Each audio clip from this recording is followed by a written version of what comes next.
चलिए, तो आज हम लोग फिजिक्स का चैप्टर में एक टॉपिक है जिसका नाम है प्रकाश का परावर्तन, है ना। कल हम लोग इसको थोड़ा डिस्कस किए थे, उसी को आज आगे बढ़ाते हैं। प्रकाश, कल नेक्स्ट हमने कल के बारे में बता दिया था कि प्रकाश क्या है। प्रकाश जो है एक लाइट है ना, और सभी से मिलती है, चाहे वो सूर्य से मिल जाए या फिर वो किसे बल्ब से, है ना। तो हम बात कर रहे थे प्रकाश का परावर्तन। एक सरफेस है, तो सरफेस दो प्रकार की हो सकती है, दो प्रकार की सरफेस। पहला सरफेस एक हमारी स्मूथ होगी और दूसरी सरफेस हमारी कैसी होगी? पहली स्मूथ होगी और दूसरी रफ होगी। ठीक, तो सबसे पहले हम देखें सरफेस में ही स्मूथ क्या है। स्मूथ मीन्स होती चिकनी। ये जो स्पेस देख रहे हो, इसका ये सरफेस देख रहे हो, ये स्मूथ है। जैसे कांच, कांच का जो है स्मूथ होता है ना। और अगर हम रफली देखें तो ये खुरदरे टाइप के होंगे। ठीक है, जैसे ये फर्श है, खुरदरा टाइप का ये, है ना। तो ये आपका रफ है। क्लियर समझना? तो रफ होता है और कैसा होता है? स्मूथ होता है। जब कोई प्रकाश की किरण, जब कोई प्रकाश की किरण आती है, जब कोई प्रकाश की किरण आती है और आने के बाद किसी सरफेस पे टकरा करके और उसी ओर से वापस लौट जाती है, तो जो किरण, प्रकाश की किरण आती है, इसको बोलते हैं आपाती, आपाती किरण,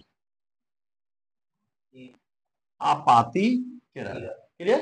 जो आ रही है, स्ट्राइक करने के बाद यहां पर टकरा जाती है और टकराने के बाद फिर परावर्तन हो जाती है, तो परावर्तित,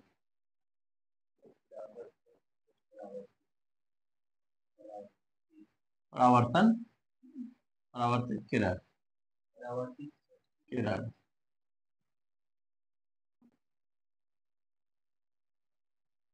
परावर्तित, ठीक है, किरण। तो यहाँ पर दो किरण है, यहाँ पर आने वाली है और ये जाने वाली। क्लियर? तो प्रकाश के परावर्तन क्या है कि जब कोई प्रकाश की किरण आती है और किसी चिकने स्मूथ पर, चिकने पर पड़ती है, तो जिस जो किरण आती है, आने के बाद उसी उसी कोण से वो वापस लौट जाती है। क्लियर? उसी से वो क्या हो जाएगी? वापस लौट जाएगी। तो देखिए, जब आ रही है, आने वाले को हम इंसिडेंस रेज कहते हैं और जाने वाले को हम रिफ्लेक्ट कहते हैं। इसी के बीच में मिडिल में हम एक काल्पनिक, काल्पनिक एक रेखा खींच देते हैं, ठीक है, जिसको बोलते हैं अभिलंब। ठीक है, इसी को अभिलंब समझ रहे हैं। प्रकाश का परावर्तन बता रहे हैं। प्रकाश का परावर्तन, जब किरण आ रही है तो टकराने के बाद उसी, लेकिन एक बात ध्यान दीजिए, यहां पर माध्यम जो है, क्या है? माध्यम, माध्यम क्या है? यहाँ पे भी एयर है, AIR, एयर है, हवा में है, और यहाँ पे भी आपका एयर, एयर माध्यम, माध्यम चेंज नहीं हो रहा। क्लियर है ना? माध्यम चेंज नहीं हो रहा है।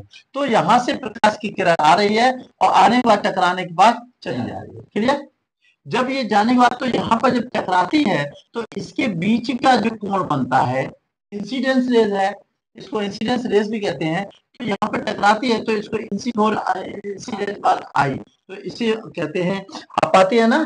तो इसे बोलते हैं आपतन कोण, आपतन कोण। क्लियर? इसको आपतन कोण कहते हैं। ये आता है तो ये जी वाला कोण जो हमारा आपतन कोण है। ठीक है, क्योंकि इससे बनना है, आने वाली किरणों से टकराने के बाद अभिलंब के बीच में जो बनना है वो आपतन कोण है। क्लियर? अब यहां पर ये वाला जो कोण देख रहे हैं, ये, तो इसको हम स्मॉल r से प्रदर्शित करते हैं, क्योंकि ये परावर्तित किरण है, परावर्तन होने के बाद होती है, इसलिए वो बोलते हैं ये आपतन होगा, ये परावर्तन, परावर्तन कोण, इसको स्मॉल r से इंडिकेट करते हैं। समझ में आ रहा? तो ये आपतन कोण है, ये परावर्तन कोण है। जब कोई प्रकाश, समझ लो, जब कोई प्रकाश की किरण किसी चिकने स्मूथ पर, किसी चिकने सरफेस पर पड़ती है तो जिस जिस कोण से आकर के टकराती है उसी से वो वापस चली जाती है। तो उनके बीच में जिस पॉइंट से वो टकराती है वहीं से एक काल्पनिक अभिलंब खींच दिया जाता है। तो अभिलंब और आपतित किरण के बीच बनने वाले कोण को आपतन कोण कहते हैं, और अभिलंब और परावर्तित किरण के बीच में बनने वाले कोण को हम परावर्तन कोण कहते हैं। इसको स्मॉल आर से प्रदर्शित करते हैं, स्मॉल आई से प्रदर्शित करते हैं। और इसे जब करते हैं तो यहाँ पर जब इसका मान होता है तो इसको बोलते हैं sine, formula sine i upon sine r is equal to constant. Constant का मतलब ये है कि यहाँ इसका मान और इसके मान दोनों बराबर होते हैं। क्लियर आ रहा है, समझ में आ रहा है? तो परावर्तन का नियम, जो परावर्तन के नियम है वो मुख्यतः दो नियम, ठीक है, समझ में आ रहा है? परावर्तन के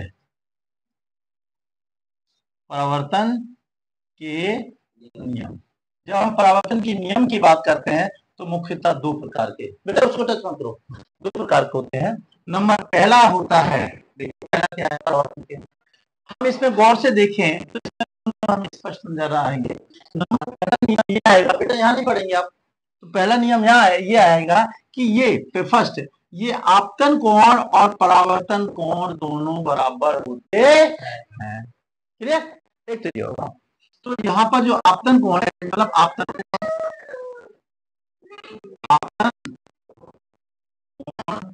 बराबर परावर्तन कोण, ठीक है, आपतन कोण और परावर्तन कोण दोनों बराबर होते हैं। हम कह सकते हैं कि आई इक्वल टू ये और स्मॉल आर बराबर, दोनों बराबर होंगे, इसकी वैल्यू होगी कांस्टेंट। ठीक है, समझ आ रहा? कांस्टेंट। तो ये पहला नियम, परावर्तन का पहला नियम ये है कि आपतन कोण और परावर्तन कोण दोनों का मान बराबर होता है। क्लियर? समझ आ रहा ना? आगे यहाँ कोई डाउट किसी तरीके का? समझ आ गया? यानी आने वाली किरण को हम आपाती या इंसिडेंस रेस कहते हैं, इंसिडेंस रेस कहते हैं। जब टकराने के बाद चली जाती है तो उसे परावर्तित किरण कहते हैं, और इनके बीच में अभिलंब खींच देते हैं। अभिलंब का मान बराबर होता है। ये परावर्तन का पहला नियम है कि आपतन कोण और परावर्तन कोण का मान बराबर होता है। जितना ये होगा उतना वो होगा। आर, ये स्मॉल आर से इंडिकेट करते हैं, इसको बोलते हैं परावर्तन कोण। Reflection, angle of reflection, angle of reflection, reflect हो जा रहा है, रिफ्लेक्ट हो जाता है तो एंगल ऑफ रिफ्लेक्शन। क्लियर, समझ में आया? अब इस तरीके से हम देखेंगे, ये हो गया। दूसरा नियम क्या है इसका, परावर्तन का? इसका दूसरा नियम है, हम बात करेंगे दूसरे नियम की। तो इसमें दूसरा नियम ये है, देखिए ध्यान से, दूसरा नियम क्या है? एक सरफेस है, ठीक है, और यहां से प्रकाश की किरण आ रही है तो आपाती किरण हो गई, यहां से एक बिंदु पर टकरा रही है, यहां से चली गई, और ये बीच में हमने अभिलंब भी खींच दिया। क्लियर? तो यहां हम अभिलंब, ये परावर्तित, बोलो, परावर्तित किरण, और ये आपाती। ठीक है, तो यहां आपाती किरण आई और रिफ्लेक्ट होने के बाद ये यहां से इधर चली। क्लियर? तो ये कोण, ये देखिए, ये आपका क्या आई और ये आर, ठीक है, ध्यान से देखिए। तो दूसरा नियम ये कहता है, दो नियम होते हैं, एक नियम हम बता दिए, दूसरा नियम ये कहता है कि आपाती किरण जब आ रही है, किसी सरफेस से टकरा रही है, सरफेस से टकरा रही है, तो अभिलंब, तो आने वाली किरण और परावर्तित किरण और अभिलंब हमेशा एक बिंदु पर होते हैं। फिर समझ नहीं समझ आ रहा? अब एक ही बिंदु पर उन्होंने दूसरा नियम यह है कि आपातिक किरण और परावर्तन किरण और अभिलंब हमेशा एक बिंदु पर ही मिलते हैं। क्लियर? नहीं समझ में आ रहा? परावर्तन के केवल दो नियम है। एक नियम तो हमने ये बताया है कि आपतन कोण व परावर्तन कोण दोनों बराबर होते हैं। दूसरा हमने बताया कि आपातिक किरण और परावर्तित किरण और अभिलंब एक ही बिंदु पर मिलते हैं। देख लो, ये इधर यहां मिल गया, ये यहाँ, ये वाली किरण यहाँ है, ये एक ही पॉइंट मिल है। क्लियर? समझे? तो ये इस तरीके से इसके कितने नियम होते हैं? दो प्रकार के नियम होते हैं। क्लियर? जैसे कोई मिरर पे किसी हाँ हाँ हाँ नहीं, अभिलंब तो उसका जैसे हमने कहा कोई रेज आ रहा है, जैसे ये आया और फिर ये चला, तो यहाँ एक काल्पनिक रेखा है, ये दिखाई नहीं देती क्योंकि रेज आए टकराने वाली निकल गई। तो उसको जो कोणों का हम मेजरमेंट करेंगे तो ये अभिलंब मिलना चाहिए ना, तो वो काल्पनिक हम लोग रेखा खींच देते हैं जिससे ये कंफर्म हो जाता है ये है और ये है, दोनों कोणों का मान बराबर होता है। ये चलिए समझ में आया?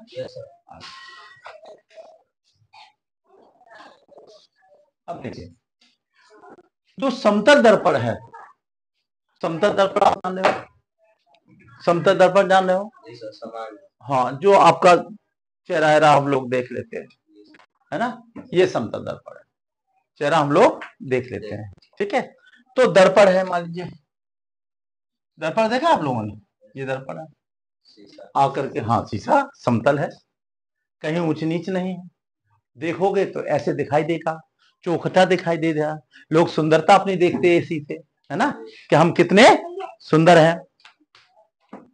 हटो हटो हटो हटो, चलो चलो चलो, तो हम लोग लोग कितने सुंदर हैं। महिलाएं तो दर्पण का बहुत ज्यादा प्रयोग करती हैं, जगी और आंखें ऐसे की औसत दर्पण के सामने, है ना। तो उनसे पूछो कि हमारा प्रतिबिंब आभासी बनना है कि रियल बनना है ना, कैसा बनना है, प्रतिबिंब से दूरी कितनी है, लंबाई हम कितनी होनी चाहिए तो बराबर होगी, है ना। तो ये सब चीजें दर्पण के अंदर आती हैं। देखिए बड़ा इंटरेस्टिंग सब्जेक्ट है। तो दर्पण तो आप जान ही रहे हो, जैसे शीशा ईसा देख रहे हैं, ये सब समतल दर्पण। तो समतल दर्पण जो है, इसका एक खास बात होती है, इसका जो प्रतिबिंब बनता है वो आभासी और सीधा बनता है। जो समतल दर्पण पर पहला ये है कि आभासी बनेगा और सीधा बनेगा, आभासी और सीधा बनेगा। जैसे दर्पण के सामने हम जाकर खड़े हो गए, तो जो हमसे किरणें निकल रही हैं तो जाकर के एक बिंदु पे मिलती है ना, तो हमारी इमेज बन जाती है। क्या बन जाती है? इमेज बन जाती है। और कैसी बन जाती है? सीधी बन जाती है। दर्पण में कभी उल्टी बनती नहीं, समतल दर्पण में हमेशा सीधी बनती है और रियल बनती है, जैसे आप हैं वैसी बनेगी, समझ रहे? ऐसा नहीं कि काल्पनिक, रियल बन जाती है। तो यहां आभासी बनती है और सीधा बनता है, ऐसा नहीं कि सिर नीचे गोड़ ऊपर, मेरे बात समझ रहे? और शीशों में होता है ऐसा, कभी कभी आप देखिए मैजिक ऑफ साइंस में आपने देखा होगा, एक शीशे के सामने जाएंगे तो कान का नाक हमारी बहुत बड़ी हो जाएगी, है, शरीर बिल्कुल छोटा हो जाएगा, देख मोटा हो जाएगा, देखा ना। हाँ तो वो डिफरेंट तरीके के वो शीशे हैं। क्लियर है ना। तो इसका आभासी है और सीधा बन जाएगा, जैसे उसके सामने आप देखो, आप सीधे खड़े होंगे तो सीधे बनेगा, लेकिन अंतर आएगा, समझ आया? देखो तो क्लियर होगा, सीधा बनेगा, सीधे से आप जानिए, शीशा के सामने खड़े हो जाए तो शीशा ही हमें सीधा ही दिखाई देगा। क्लियर? बोलो। दूसरा इसका यह है कि वस्तु का साइज और उससे बनने वाले समतल दर्पण के से बनने वाले प्रतिबिंब का साइज बराबर होगा। समझ में आ गया? दोनों का, हमने कहा वस्तु का जो साइज होगा, वस्तु का जो आकार होगा, ठीक है, वो प्रतिबिंब के बराबर है। वस्तु का साइज प्रतिबिंब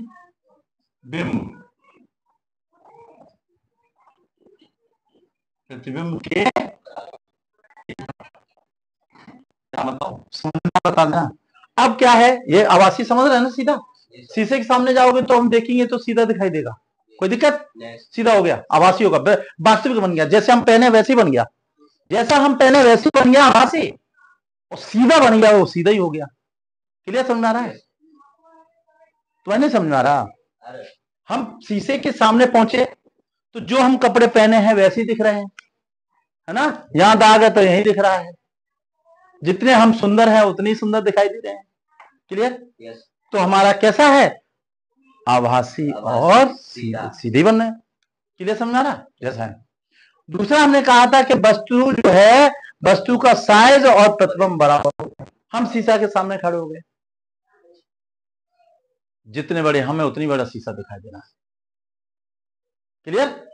लेकिन डिपेंड करता है कि शीशा से हमारी लंबाई की दूरी कितनी है, हम कितनी दूरी पर खड़े हैं, समझ रहे हो ना, डिपेंड करता है उस पर। लेकिन हम दिखाई तो दे रहे हैं उसमें सीधा, तो उनका प्रतिबिंब जो है दोनों का बराबर। समझ में आया? दूसरी बात हम देखें, तीसरी,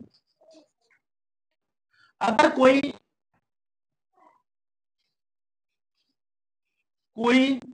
आदमी 5 फुट का है, कितने का है, 5 फुट का है, मान लीजिए ये करण 5 फुट का है। अब ये गया मार्केट, क्या गया, मार्केट गए और कहा कि सर मुझे ऐसा प्रतिबिंब, ऐसा मुझे शीशा दर्पण दे दो जिससे मेरी पूरा जो है, मैं अपने आप को पैर के अंगूठे से लेकर के सिर तक मैं स्पष्ट दिखाई दे जाए, पूरा प्रतिबिंब, हम अपने आप को पूरा देखने के लिए, समझ रहे हो ना, तो उसमें हम अपने आप को देख सकें। नॉर्मल जाते हैं तो चेहरा का लाते, केवल चेहरा दिखाई दे जाए, लेकिन हमें अपने पूरे शरीर को देखने के लिए कितनी लंबाई का दर्पण हमें चाहिए, बताइए करा। हाँ बोलो, जितनी दूरी होगी हमेशा याद रखिए, जब भी हम दर्पण लेने जाएं, अब जितनी आपकी लंबाई है उसकी आधे लंबाई का दर्पण हमें चाहिए। अगर ये कोई आदमी 5 फुट का है तो 1 सही 2 फुट का हमें क्या चाहिए, शीशा चाहिए, तो हम खड़े होकर के स्पष्ट रूप से हमारा पूरा प्रतिबिंब उसमें दिखाई, समझ में आ रहा? अगर कोई मान लीजिए, अगर कोई व्यक्ति हमारा 3 का है, 3 फुट का है, बच्चा है, तो उसे कितना चाहिए, 1.5 फुट का चाहिए, तो स्पष्ट हमें दिखाई देगा। क्लियर? बोलो, अब समझिए, क्लियर है? अब हम बात करें उसकी दूरी की, जो अभी आप बता रहे कि दर्पण से हम दूरी खड़े हो गए, फिर यहां आ गए, दर्पण है ना, कोई दर्पण लगा है तो दर्पण के हम बिल्कुल सामने खड़े हो गए, फिर थोड़ा सा दूर हट गए, तो ये हमारा जो दर्पण से जो डिस्टेंस है, दर्पण से जो डिस्टेंस है ना, डिस्टेंस है ना, उसका क्या फर्क पड़ेगा, क्या हमारा इमेज में भी कोई फर्क पड़ेगा? मान लीजिए कोई दर्पण, तो जब कोई व्यक्ति दर्पण से, दर्पण और व्यक्ति तक की दूरी, जितनी दूरी पर व्यक्ति खड़ा है उतनी ही दूरी पर उसका इमेज बनेगा। यानी हम कह सकते हैं कि दर्पण से जितनी वस्तु की लंबाई है उतनी ही उसकी इमेज की लंबाई होगी। अगर कोई वस्तु, मान लीजिए ये दर्पण है और यहां पर बनना है, यहां एक आदमी खड़ा है, ये आपके 2 फुट पे 2 फुट पे खड़ा हुआ है, इमेज और होगी, तो व्यक्ति और उसकी इमेज के बीच की दूरी कितनी हो जाएगी, बहुत मार खाओगे, नहीं, यहाँ वस्तु यहाँ है, ये 2 फुट की है मिरर से,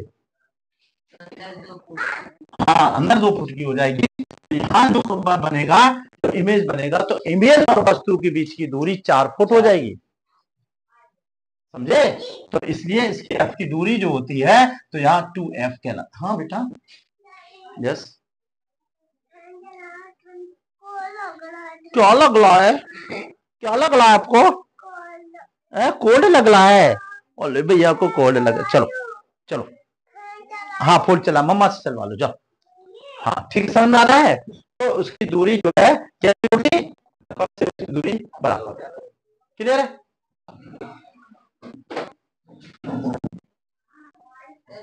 हाँ बेटा, शीशे में देखेंगे राइट हैंड, अभी पॉइंट आगे बढ़ रहे हैं ना, अभी तो हमने कुछ कहा ही नहीं, अब तो पॉइंट बढ़ रहा है ना, ये तो धीरे धीरे चल रहे हैं। अब इसके बाद अगला देखिए, कोई दर्पण है, क्लियर? यहां पे सुजीत खड़ा हुआ है मोफारे, ठीक है? तो स्वाभाविक है कि हमारा जो लेफ्ट होगा या हमारा जो राइट होगा, और ये लेफ्ट है, हम किसी शीशे के सामने खड़े हो, शीशे के सामने तो आप देखेंगे कि हमारा वास्तविक, हमारा राइट और इमेज का लेफ्ट हो जाएगा। यही कहना चाह रहे थे ना, यही कहना चाह रहे थे। तो हमारा जो राइट होगा वो इमेज का लेफ्ट होगा, और जो हमारा जो लेफ्ट होगा वो इमेज का राइट होगा। क्लियर समझ में आ रहा है?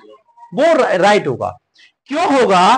क्योंकि प्रतिबिंब जो है हमेशा उसका लेफ्ट का राइट, राइट का लेफ्ट हो जाता है। इसी तरीके से हम जब स्कूल जाते हैं तो मांग को ऐसे निकालते हैं, हेयर को, और जब फोटो खिंचवाते हैं तो वो इधर से आती है, ठीक है ना? जब फोटो खींची जाती है कैमरे से तो हमारी इधर आती है ना? अगर हम प्रतिबिंब देखें, हमारी चोट इसमें लगी है, और जब प्रतिबिंब आएगा तो इस साइड में इधर को आएगी। क्लियर समझ गए? तो प्रतिबिंब में जो है हमारा रियल जो हैंड होता है, तो वो रियल जो हमारा राइट होगा उसका लेफ्ट हो जाएगा, लेफ्ट होगा उसका राइट हो जाएगा। ये सब चीजें हमें देती हैं। तो हमारा जो दर्पण होता है वो बायां का दाया, तो उसमें अगर दाया है तो कैसा दिखाई देगा हमें? बायां दिखाई देगा, और अगर बायां है तो हमें दाया दिखाई। क्लियर? इस तरीके से हो जाता है। क्लियर समझ में आ रहा है? Any doubt? चलिए, अब हम बात कर रहे हैं आपसे दर्पण की। चलिए, अब समतल दर्पण से थोड़ा सा आगे बढ़े।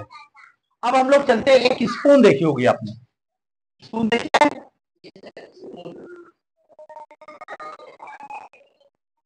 देखिए इस तरीके, इस साइड में ये गड्ढा टाइप का होता है हल्का सा, ठीक है? तो जो स्पून देखी है, जो एक उभार होता है, देखो ऐसा, ऐसा, ये उभार है, ये देखा? तो जो उभार वाला होता है इसको बोलते हैं उत्तल दर्पण। क्लियर? सुनना? और जो गहरा गड्ढा होता है, ऐसे ऐसे ऐसे ऐसे, ये गड्ढा है, ये धसा हुआ है, इसको बोलते हैं अवतल।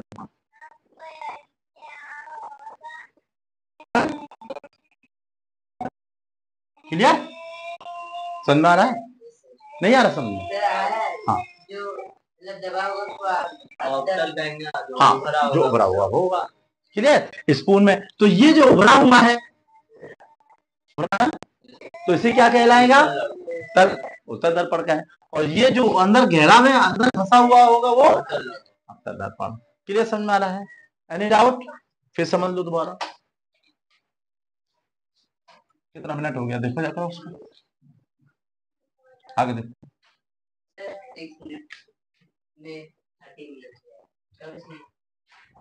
बड़ा चलिए एक बार, तो हम बात कर रहे थे आपसे दर्पण। क्लियर? तो कितने कितने प्रकार के? एक दो होते हैं, उत्तल, उत्तल दर्पण, अच्छी तरह बोलो। अब उत्तल, ये बेटा क्या कर रहा है? नहीं, दर्पण। क्लियर? हम इसका में हम पहले बात करो उत्तल की। उत्तल दर्पण होता है, देखिए ध्यान से, ये ये वक्रता केंद्र है, ये काल्पनिक जो है, ये मान लीजिए ओ मान लीजिए, भी ओ मान लो, कुछ भी मान लो, ठीक है, एम पोजीशन मान लो, इसकी भी एम। ध्यान समझो, उत्तर दर्पण क्या है? बीच में मोटा, किनारों पे पतला होता है, वह दर्पण, वह दर्पण, उत्तल की बता रहा हूं, वह दर्पण जो बीच में मोटा और किनारों पे पतला होता है, इस तरीके के दर्पण को हम उत्तल दर्पण कहते हैं। क्लियर? सिंपल है, छोटी सी बात है बिल्कुल। वह दर्पण, वह दर्पण जो बीच में मोटा और किनारों पर, देखो किनारों पतला होते जा रहा है, बीच में मोटा है, तो बीच में मोटा और किनारों पर पतला होता है, इस प्रकार के दर्पण को हम उत्तल दर्पण कहते हैं। और जब कोई प्रकाश की किरण इससे चलती है तो ये एक बिंदु पे जाकर के मिल जाती है। ये प्रकाश की किरणों को एक जगह फोकस करती है, इसीलिए कहते हैं, कभी आपने देखा होगा कि बच्चे खेल खेल में उत्तल दर्पण को लेकर के सूर्य के प्रकाश से ऐसे करते हैं तो कागज में आग लग जाती है।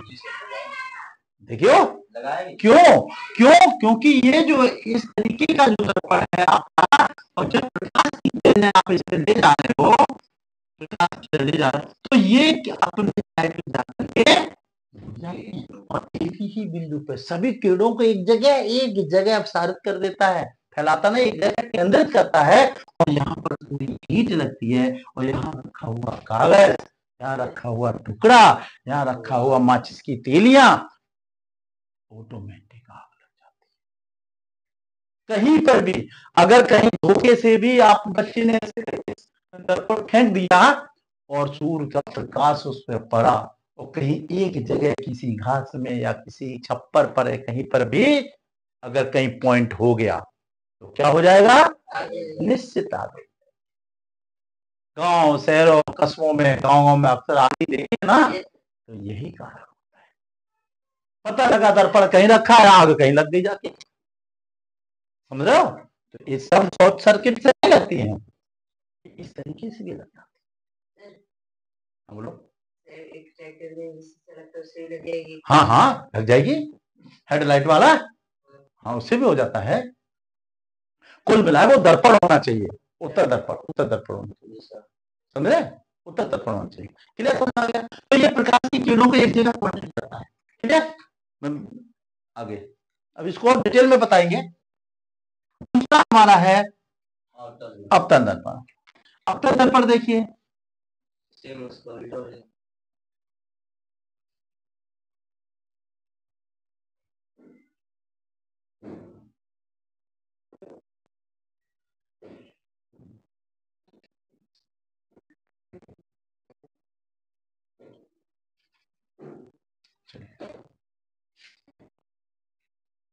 समझिए अवतल दर्पण क्या है? वो उत्तर दर्पण, उत्तर दर्पण वो दर्पण होता है जो बीच में हमेशा पतला, किनारों पर मोटा होता है, बीच में पतला, किनारों पर